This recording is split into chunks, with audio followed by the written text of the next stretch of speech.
A northern Wisconsin congressman plans to run for his seat again. Representative Tiffany announced his re-election campaign today.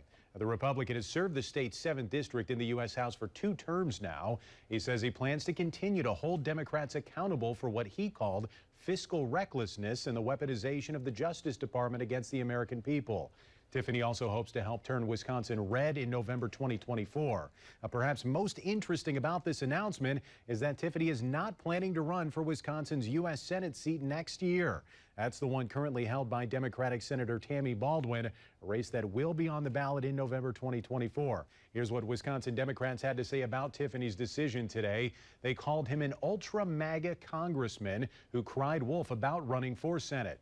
But Democrats claim he is not because he knows what they called his extremist record doesn't hold a candle to Baldwin's work for Wisconsin.